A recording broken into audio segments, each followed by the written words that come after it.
Sa Panginoon ng isang bagong awitin, magsiawit kayo sa Panginoon, buong sandaigdigan.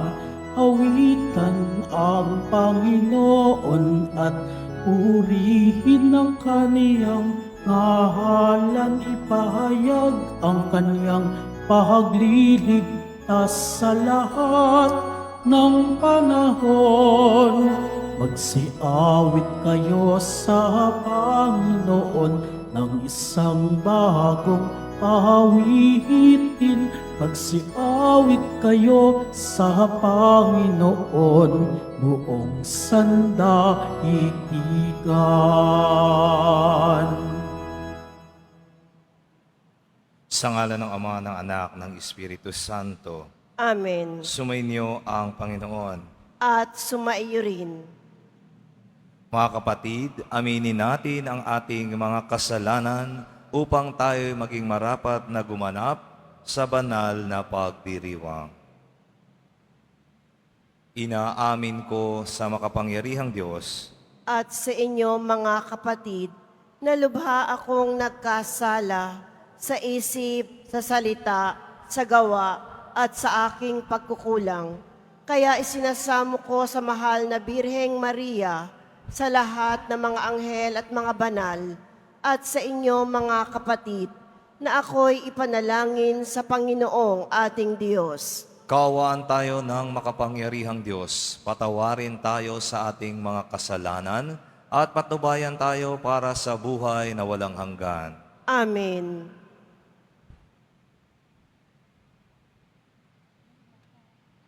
Panginoon, kaawaan mo kami. Panginoon, kaawaan mo kami. Kristo, kaawaan mo kami. Kristo, kaawaan mo kami. Panginoon, kaawaan mo kami. Panginoon, kaawaan mo kami. Manalangin tayo.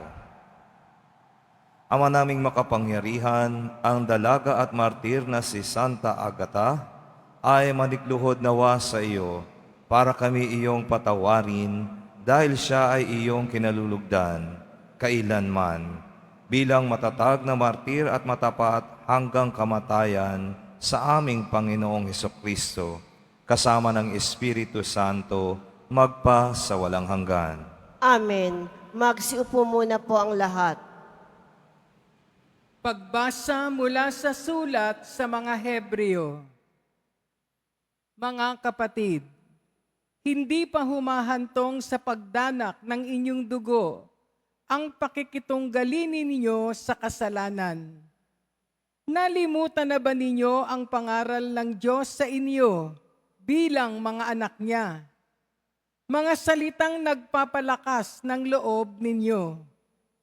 Anak, huwag kang magwalang bahala kapag itinutuwid ka ng Panginoon. At huwag panghinaan ng loob kapag ikaw ay pinarurusahan niya. Sapagkat pinarurusahan ng Panginoon ang mga iniibig niya at pinapalo ang itinuturing niyang anak. Tiisin ninyo ang lahat bilang pagtutuwid ng isang ama, sapagkat ito'y nagpapakilalang kayo'y inaari ng Diyos na kanyang mga anak. Sinong anak ang hindi itinuwid ng kanyang ama? Habang tayo'y itinutuwid, hindi tayo natutuwa, kundi naghihinagpis. Ngunit pagkaraan yun, lalasap tayo ng kapayapaang bunga ng matuwid na pamumuhay. Kaya't palakasin ninyo ang inyong lupaypay na katawan at tipunin ang nalalabi pang lakas.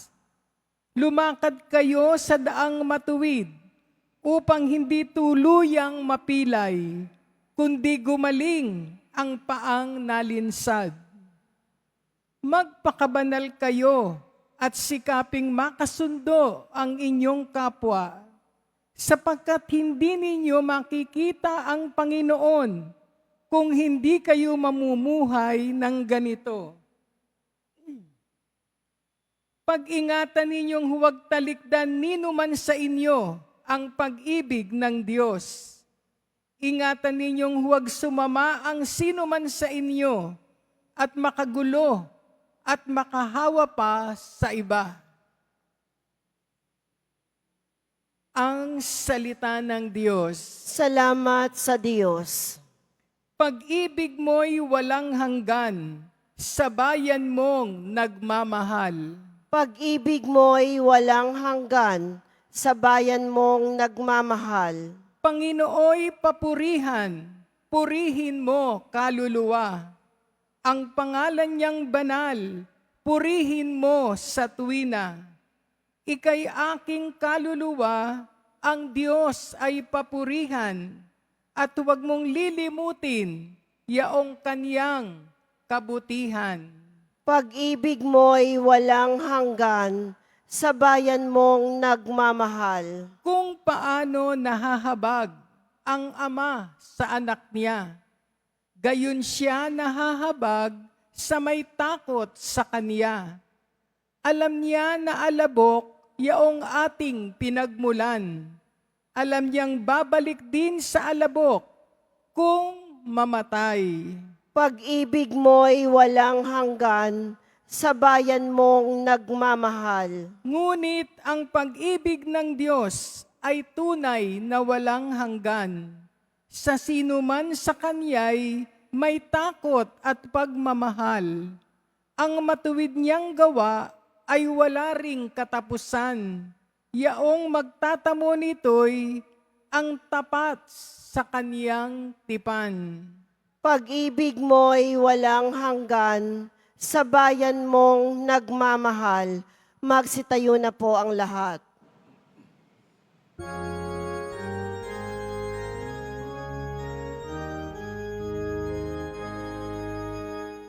Hallelujah, Hallelujah,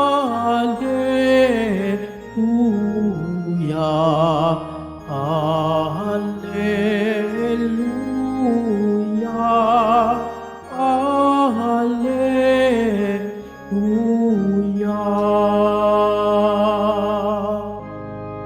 Ang tinig ko'y pakikinggan ng kabilang sa'king kawan. Ako'y kanilang susundan. Hallelujah, Hallelujah, Hallelujah,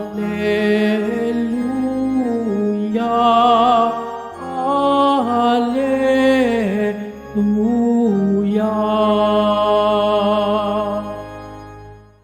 Sumainyo ang Panginoon. At sumaiyo rin. Ang mabuting balita ng Panginoon ayon kay San Marcos. Papuri sa iyo, Panginoon. Noong panahong iyon, si Jesus ay nagtungo sa sariling bayan, kasama ang kanyang mga alagad. Pagdating ng araw ng pamahinga, nagturo siya sa sinagoga. Nagtaka ang maraming nakarinig sa kanya at nagtanong, saan niya nakuha ang lahat ng iyan? Anong karunungan itong ipinagkaloob sa kanya? Paano siya nakagagawa ng mga kababalaghan? Hindi ba ito ang karpinterong anak ni Maria at kapatid ni Santiago at Jose, Judas at Simon? Dito nakatira ang kanyang mga kapatid na babae, hindi ba? At siya'y ayaw nilang kilalanin. Kaya't sinabi ni Jesus sa kanila, ang propeta'y iginagalang ng lahat, liban lamang ng kanyang mga kababayan, mga kamag-anak at mga kasambahay. Hindi siya nakagawa ng anumang kababalaghan doon, maliban sa pagpapatong ng kanyang kamay sa ilang may sakit upang pagalingin ang mga ito. Nagtaka siya sapagkat hindi sila sumasampalataya at nilibot ni Jesus ang mga nayon sa paligid upang magturo. Ang mabuting balita ng Panginoon. Pinupuri ka namin, Panginoong Heso Kristo. Magsiupo muna po ang lahat. Isang mapagpalang umaga po sa ating lahat. Well, of course, all of us nakaka-experience ng tinatawag nating pagtatanggi o rejection. And of course, how do you feel being rejected? Sigurado, sasabihin natin, masakit ang ma-reject or nakakababa ito ng moral o yung tinatawag nating self-esteem. At kung minsan ay nawawala na rin tayo ng gana, lalo na kung madalas tayong nare-reject, no? Mag-a-apply tayo sa trabaho, tapos rejected pa rin tayo, no? So ibig sabihin, masakit sa kalooban ng isang tao ang naitatanggi, no? Sa ating ebanghelyo ngayon, si Jesus ay tinanggi at ang masakit ay mismong sarili niyang bayan. At sinabi pa rito, ang kanyang mga kamag-anak, mga kaibigan, at mga kasambahay. So ganun na lamang ang kanilang walang pagtitiwala sa ating Panginoon. Kaya kung sa tutuusin, para kay Jesus, ito ay napakasakit. Kaya tinatanong ko nga ang lahat kung tayo ba ay nakaranas ng ganito. Pero ang ginawa ng ating Panginoon sa ating ebanghelyo at maging sa kasulukuyang ginawa niya, hindi siya pinanghinaan ng loob. Bagkus, ipinagpatuloy pa rin niya ang kanyang ministries, ang kanyang mga misyon.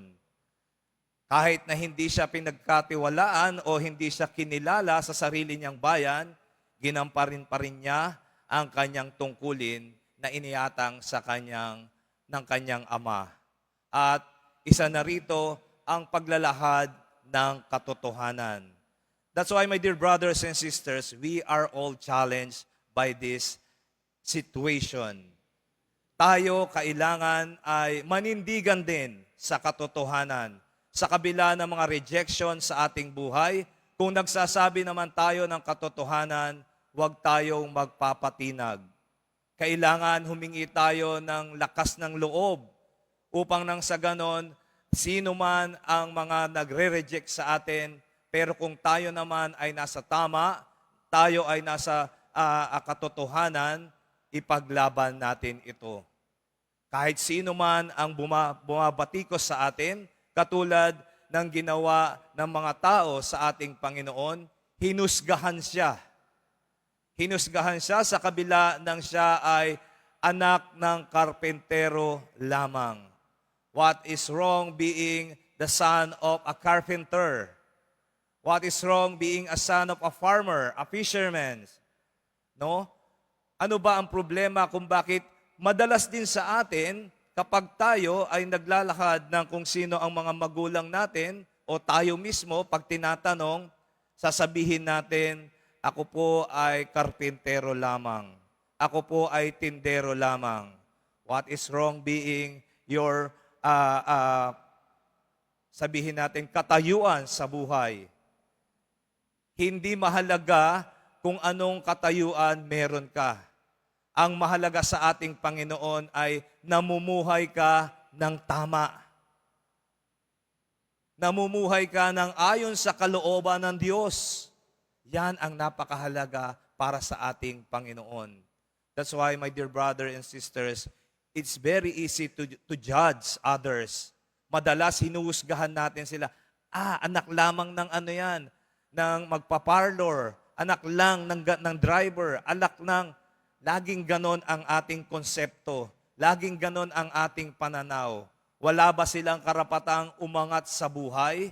Hindi ba kayang makapagpatapos ng pag-aaral ang mga driver lamang? Ang mga tindero lamang?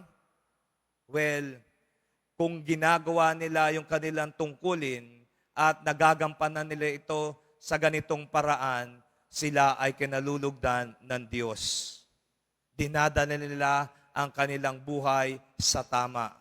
At hindi natin sila dapat husgahan. Anuman ang kanilang katayuan, kailangan sila ay manindigan. Katulad ng ating Panginoon. Bagamat aminado siya na siya ay anak ng karpintero lamang, hindi siya nagpatinag dito sa mga pantas, dito sa mga mahuhusay. Kaya gulat na gulat sila, insecure sila dahil saan nakuha ng taong ito ang kanyang karunungan? Bakit siya nakagagawa ng iba't ibang kababalaghan? Pero hindi nila alam, ang lahat ng ito ay nagmumula sa Espiritu Santo na kalooban ng Ama. Kaya kung tayo, ang buhay natin, anuman ang mga katayuan natin, kung inaangkin natin to sa pawang sarili nating kakayahan, nagkakamali tayo. Sapagkat ang lahat ng mga bagay na meron tayo ay kalooban yan ng Diyos. Alam nyo, pag nakakabasa ako, kahapon lamang nakabasa na naman ako, may nag-post, I am very proud. I am a Catholic. Do you proud or are you proud being a Catholic? Alam nyo, medyo sorry po doon sa mga nag-post na ganyan. Para sa akin, hindi ko naman sinasabing mali yung sabihin yung I am proud being a Catholic. Mas gusto kong sabihin nyo, I am blessed being a Catholic. Anong maganda? You are proud or you are blessed? Blessed, no? Dahil yaan ay galing sa Diyos. Ang pagiging binyagang Katoliko ay galing sa Diyos. Proud is somehow, for me, is a negative. Parang ipinagyayabang, no? Kaya nga yung mga gumagraduate, nakapasa sa exam, sasabihin ng mga magulang, I am very proud of my son. No? Pero sabihin nyo, i-post nyo, I am blessed. Nakapasa ang anak ko. We are so blessed. Di ba napakaganda? Kasi tayo ay namumuhay sa kalooban ng Diyos. Ang karunungan ni Jesus ay nagmumula sa Diyos. Ang kanyang kakayahan na magpagaling at gawin ang kanyang mga ministeryo ay nagmumula sa kanyang Ama. Hindi niya ito pinagmamalaki. Kaya tayo, huwag tayong magmamalaki. Huwag tayong maging proud sa ating buhay. And lastly, my dear brothers and sisters, na sinasabi dito sa ating kasulatan na kung minsan, yung pagiging mapanghusga natin, tingnan din natin ang ating sarili. Tayo madalas nakapanghuhusga sa kamalian o sa katayuan ng ating kapwa. Pero hindi natin nakikita na tayo rin pala ay may mga kamalian sa buhay. Mas maganda siguro na bago tayo humusga, tingnan muna natin ang ating sarili. Si Jesus ay hinusgahan, ngunit ipinaglaban niya ang kanyang sarili, ang katotohanan. Hindi siya sumuko sa kabila ng ang mga taong ito ay may sigit pang may alam sa kanya. Pero ang Diyos mismo ang gumawa ng paraan upang maprotektahan ang ating Panginoon. Pinagpatuloy niya ang kanyang mga gawain. Tayo rin, sa pagkakataon na tayo ay nagkakaroon ng mga rejections, tayo ay nahuhusgahan, huwag tayong sumuko. Ipagkatiwala natin sa Diyos ang lahat ng bagay. Gaya na ipinangako niya sa atin, ang sino man na mga sumusunod sa aking kalooban ay iingatan ko at hindi ko pababayaan. Panghawakan natin ito mga kapatid, lalo na kung tayo ay nabubuhay sa katotohanan at ang katotohanan lamang ang magbibigay laya sa ating puso at sa ating isipan. Amen. Magsitayo na po ang lahat.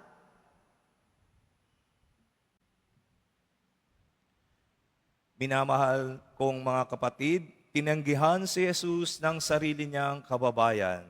May pananalig nating tanggapin siya bilang ating Panginoon at tagapagligtas. Diyos ng karunungan at lakas, basbasan mo kami. Diyos ng karunungan at lakas, basbasan mo kami.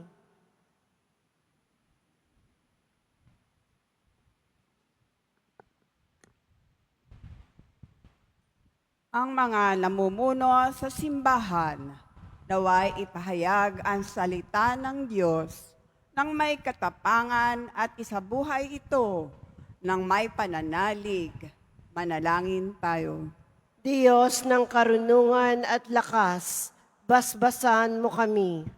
Ang lahat ng mga Kristiyano naway maging maalab sa pagpapahayag ng salita ng Diyos sa mundong hindi naniniwala sa Kanya. Manalangin tayo. Diyos ng karunungan at lakas, basbasan mo kami. Ang mga misyonero naway magkaroon ng tiyaga at hindi manghina ang kalooban sa paghahasik ng mensahe ng Diyos sa mga pook na hindi bukas sa pagtanggap dito. Manalangin tayo. Diyos ng karunungan at lakas, basbasan mo kami.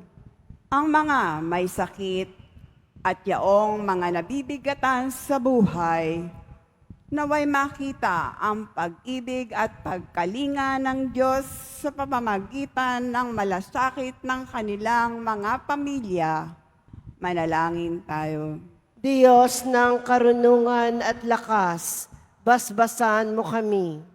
Ang mga yumao, naway magtamasa ng walang hanggang kapayapaan. Manalangin tayo. Diyos ng karunungan at lakas, basbasan mo kami. Sa ilang sandali ng katahimikan, ating ipanalangin ang iba pang mga pangangailangan ng ating pamayanan. Gayon din ang mga intensyon na inyaalay sa ating misa sa araw na ito. At isama rin natin ang ating mga pansariling kahilingan.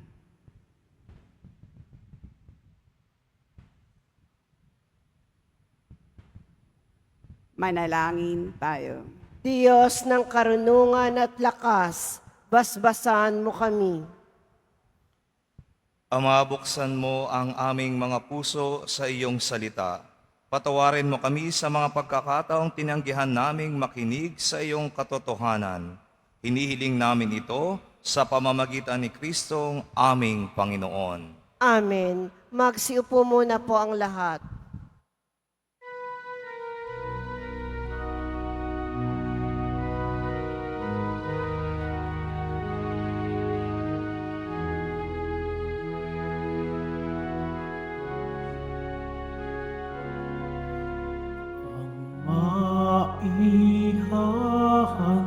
Maihahandog sa'yo, Panginoon, ay tinapay at alak mula sa aming kamay. Sa iyong kabutihan, aming iaalay ang tinapay at alak sa gisag ng aming buhay.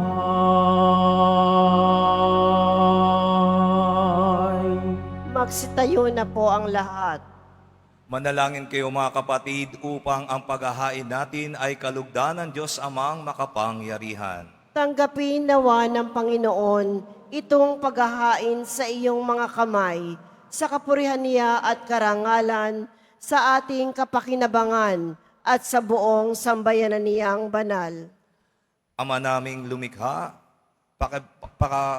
pakabanalin mo at basbasan ang mga alay na nakahanda upang paalabin nito ang aming diwa sa ningas ng pag-ibig mo na nagdulot ng tagumpay sa pagpapakasakit ni Santa Agata.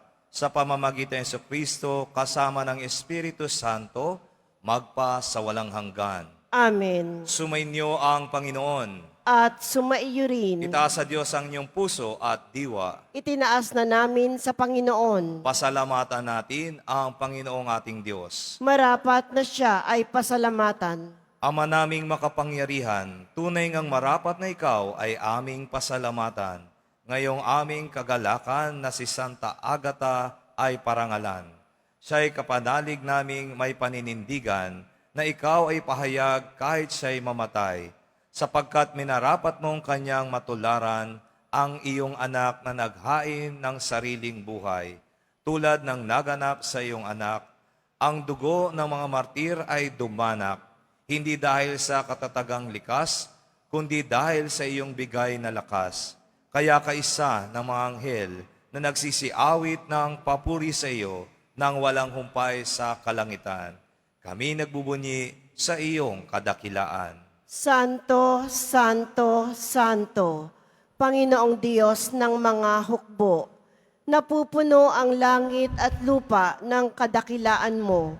O sana sa kaitaasan, pinagpala ang naparirito sa ngalan ng Panginoon. O sana sa kaitaasan, magsilhod po ang lahat. Ama naming banal, ikaw ang bukal ng tanang kabanalan. Kaya't sa pamamagitan ng iyong Espiritu, gawin mong banal ang mga kaloob na ito upang para sa amin maging katawan at dugo ng aming Panginoong Hesu Kristo. Bago niya pinagtiis ang kusang loob na maging handog, hinawakan niya ang tinapay, pinasalamatan kaniya, pinaghati-hati niya iyon, iniabot sa kanyang mga alagad at sinabi, "Tanggapin ninyong lahat ito at kanin. Ito ang aking katawan na ihahandog para sa inyo."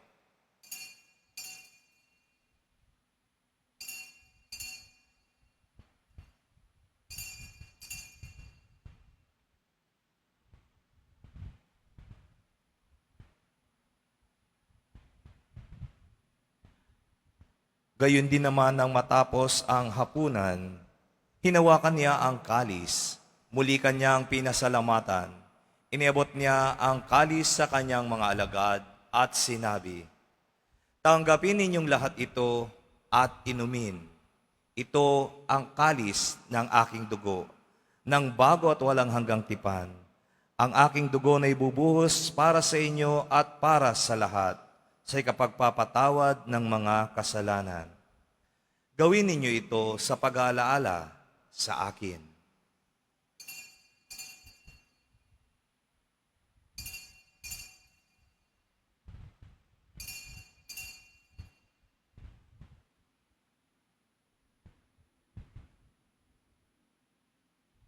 Magsitayo na po ang lahat. Ipagbunyi natin ang misteryo ng pananampalataya. Si Kristo'y namatay, si Kristo'y nabuhay, si Kristo'y babalik sa wakas ng panahon. Ama, ginagawa namin ngayon ang pag-alaala sa pagkamatay at muling pagkabuhay ng iyong anak. Kaya't inialay namin sa iyo ang tinapay na nagbibigay buhay at ang kalis na nagkakaloob ng kaligtasan. Kami nagpapasalamat dahil kami iyong minarapat na tumayo sa harap mo para maglingkod sa iyo. Isinasamo namin kami magsasalo-salo sa katawan at dugo ni Kristo ay mabuklod sa pagkakaisa sa pamamagitan ng Espiritu Santo. Amalingapin mo yung simbahang laganap sa buong daigdig. Puspusin mo kami sa pag-ibig kaisa ni Francisco na aming Papa at ni Jose na aming Obispo at ng Tanang Kaparian. Alalahanin mo rin ang mga kapatid naming nahimlay na may pag-asang sila'y muling mabubuhay, gayon din ang lahat ng mga pumanaw. Kaawaan mo sila at patuloyin sa iyong kaliwanagan. Kaawaan mo at pagintapatin kaming lahat na makasalo sa iyong buhay na walang wakas. Kaisa na mahal na Birheng Maria na ina ng Diyos, ng kabiyak na pusong niyang si San Jose, kaisa na mga apostol, ni San Juan Bautista, ni Santa Agata, at ng lahat ng mga banal na namuhay dito sa daigdig ng kalugod-lugod sa iyo. Maipagdiwang nawa namin ang pagpupuri sa kararangal mo sa pamamagitan ng iyong anak na aming Panginoong Hesu Kristo.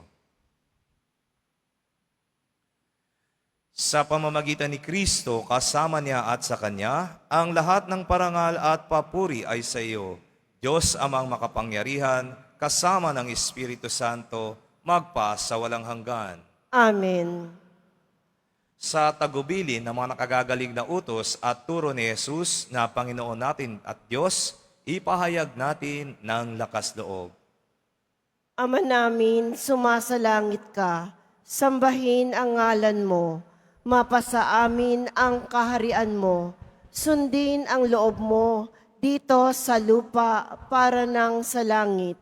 Bigyan mo kami ngayon ng aming kakanin sa araw-araw at patawarin mo kami sa aming mga sala para ng pagpapatawad namin sa nagkakasala sa amin.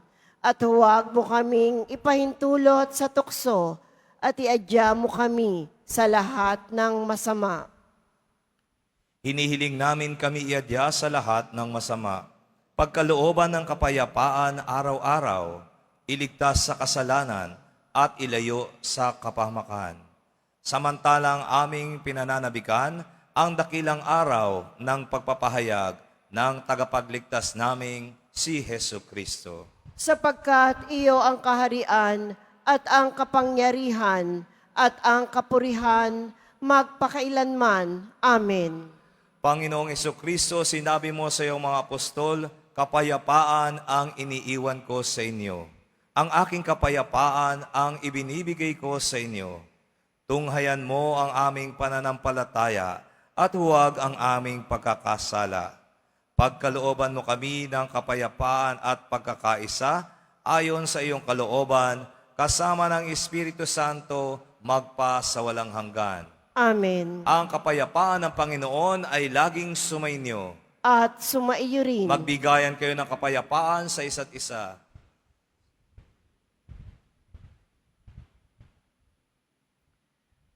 Kordero ng Diyos na nag-aalis ng mga kasalanan ng sanlibutan, maawa ka sa amin. Kordero ng Diyos na nag-aalis ng mga kasalanan ng sanlibutan, maawa ka sa amin.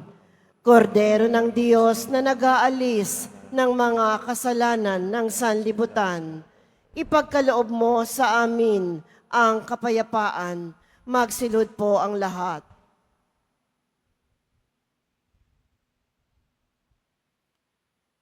Ito ang kordero ng Diyos na nag-aalis ng kasalanan ng sanlibutan.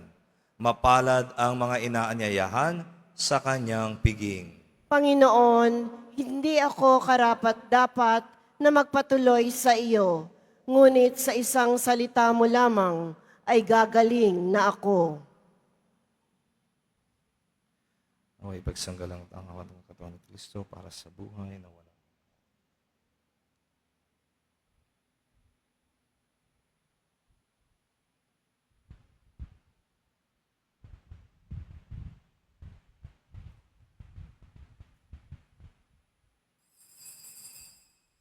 Para sa lahat ng tatanggap ng banal na komunyon, sasagot po tayo ng amen pagkasabi ng pari o ng lay minister ng katawan ni Kristo at isubo agad sa bibig bago umalis sa harapan ng pari o lay minister. Sumunod po tayo.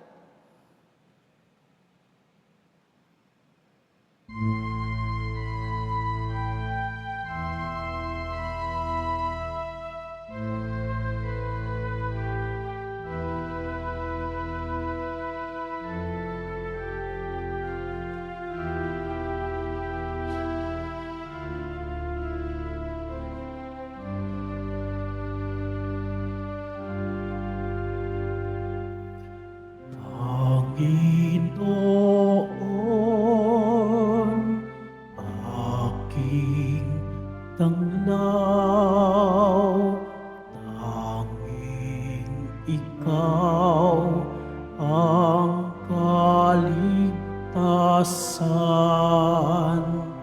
Sa panganib, ingatan ako.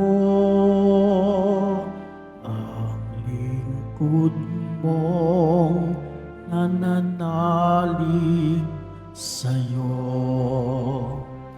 Ang tawag ko'y iyong pakinggan.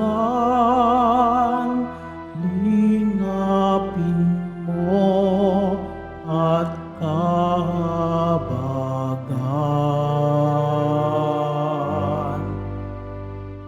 Aniyaya mo'y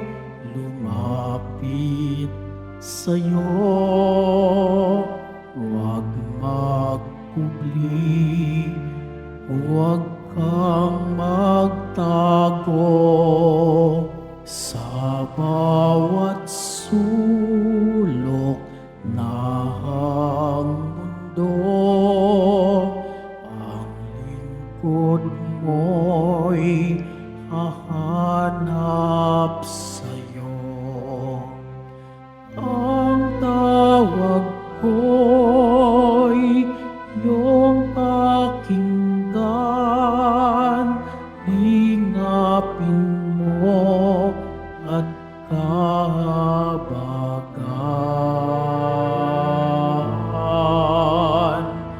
Panginoon, aking tanglaw, tanging ikaw ang kaligtasan. Sama-sama ilayo mo ako, ang sugo mo umiibig sa'yo.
Announcement.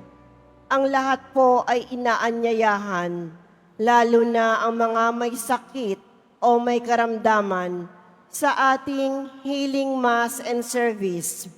Bukas, February 6, 2025, Huwebes, sa ganap na ika-6 ng gabi. Makiisa po tayo. Mga kadeboto, mabibili pa rin po sa ating Paris Finance Office ang Nazareno Images, Nazareno Medallion, at ang Nazareno Novena and Prayer Booklet in English or Tagalog. Mga paalala sa mga nagsisimba. Pagkatapos ng misa, wiwisikan po ang lahat ng banal na tubig. Pinakikiusapan ng lahat na manatili lamang muna sa inyong mga lugar. Tanging sa Quezon Boulevard o sa Plaza San Juan lamang ang labasan ng lahat. Sumunod po tayo. Maraming salamat po sa inyong pagdalaw at pagsisimba sa Basilica Minor at Pambansang Dambana ni Jesus Nazareno. Magsitayo na po ang lahat.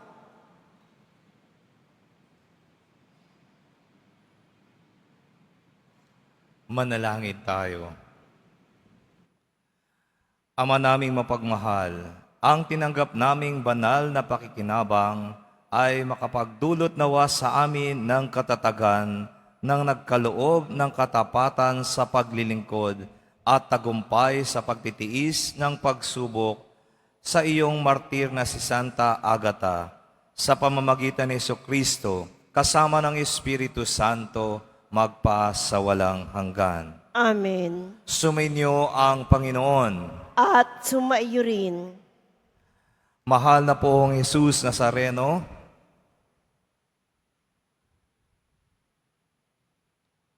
inihayag mo sa pamamagitan ng krus ang walang maliw na pag-ibig ng Diyos sa sangkatauhan. Pakinggan mo ang mga kahilingan, lalo na para sa mga nangangailangan ng iyong tulo at awa. Makamtam nawa namin ang iyong kasagutan na may utang na loob na tinatanaw. Basbasan din po ninyo itong mga imahe at dasalan upang lalo kaming manalangin at magtiwala.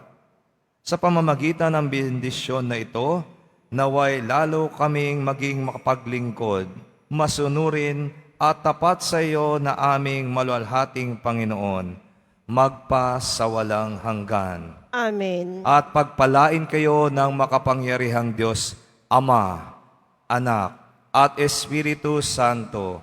Amen. Humayo kayong taglay ang kapayapaan ng poong Jesus Nazareno. Salamat sa Diyos. Magandang umaga po muli sa inyong lahat.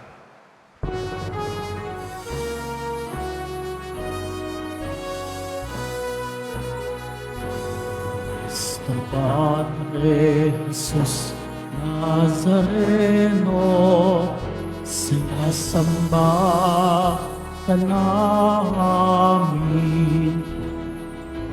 Pinipintuho ka namin, aral mo ang aming buhay at kaligtasan. Cristo Padre Jesus Nazareno, iligtas mo kami sa kasalanan. Ang puso namatayan ay sagisag ng aming kaligtasan. Nuestro Padre Jesus Nazareno, dinarangal ka namin. Nuestro Padre Jesus Nazareno, luwalhati ka namin. Nuestro Padre Jesus Nazareno, dinarangal ka namin. Nuestro Padre Jesus Nazareno, luwalhati ka namin.